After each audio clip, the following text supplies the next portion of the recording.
unleash hell. This all started with a Roman reenactor on Insta. Of course. And a simple query. Ask the men in your lives how often they think about the Roman Empire. The results were utterly confounding. I guess technically like every day. A lot. Once every 7 hours. How do you not think about the Roman Empire? And then this mover just turns to me and goes, reminds me of, Roman Empire times. It was the first thing he said. When I tell you I almost fell off the balcony. But in some cases, completely unsurprising. And it's not just imperial-minded Americans. Once every 2 days. What? The trend blew up. Apparently, men are no longer thinking about sex and or slow-cooked meat. Instead, the top of our domes are dedicated to Roman domes, like the Pantheon. What kind of things are you thinking about? The aqueducts and the bridges. Do you think of the Roman Empire very much? I do. Oh, because I love history, but he doesn't. It crosses my mind. Sometimes, yeah. The Roman Empire. I mean, I think about, I'm Arab, so I have better empires to think about. But everyone wants to know, why is this happening? Joining us now is Otago University's Dr. Gwyneth McIntyre. She's an expert on ancient Rome. And Gwyneth, how often do you think about the Roman Empire? Well, given my line of work, I think about it pretty much every day. Why do you think it is such an obsession, and particularly for men around the world? So I think it really comes down to two things. First, our pop culture. So I think if I were to say the movie Gladiator, everyone would nod. Or maybe you grew up reading Asterix, or even more recently, the Netflix series Barbarians really kind of captures the military aspect of Rome.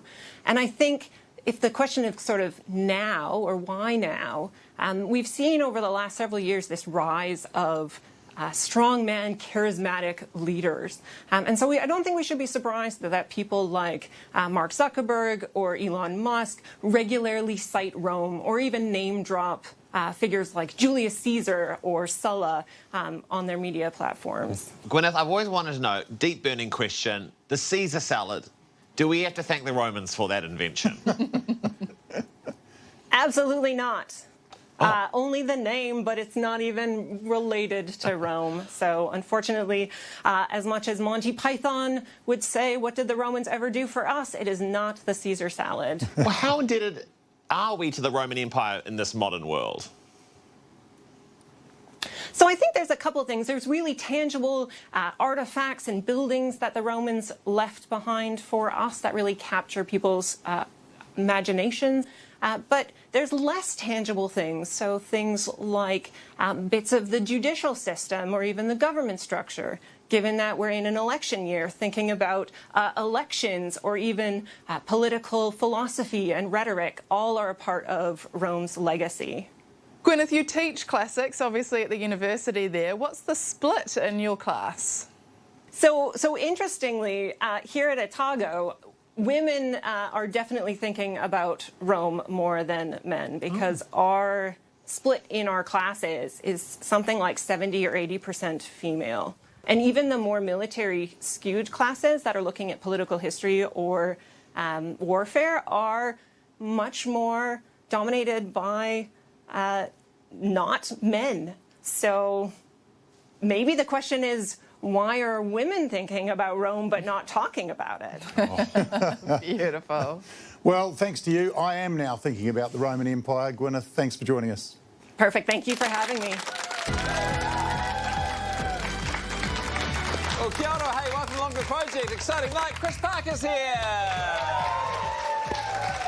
I know, it's a bit of a silly story to start off with, but it's really taken the world by storm, although maybe it's a Northern Hemisphere thing. Have you got any theories as to why men are thinking about this so often? My thing, well, men don't think about anything, is my basic idea. So when our partners say, what are you thinking about? We need something we can quickly go to that sounds like it might be true, but it's also something they're not going to delve into anymore. Okay. So what are you thinking about? Oh, the Roman Empire. She's not interested in that anymore. Okay. She's like, okay. That's one theory, yeah. Maybe it's just, I mean, they got a lot of that Roman history growing up in places like Britain and the US, but we didn't really get that. Maybe there's like a New Zealand equivalent. It's a great theory. Like, what is the New Zealand male thinking about? And I reckon maybe Super 12 rugby. That's my theory. Well, OK, let me ask you this. How often do you think about the extinct bird, the moor? A lot. Oh. Really? Yeah, I think way more than I think about the Roman Empire. Usually when I'm going bush in New Zealand, because I think, what if one charged me now? What would I do? How to handle it? Even in Western Springs, I'm just thinking about one of those chasing me down. Well, they would claw at you, so you've got to cover this area first because they're quite tall. They're going to come in here. You've got to be... Or they pick you up thinking that you're one of their offspring and then carry you and then raise you as, you know, one of their... It'd be very hard to punch a moa because they've got that, like, head on a neck that would be, like, ducking and weaving. And that head can keep turning and keep you in its view no matter where its body is. It's a hard thing to take fast down a but moa. strong. Yeah, very. We need to dedicate a show to this. Yeah, I'm so glad I asked that. If you got no love on the Roman Empire question, try more.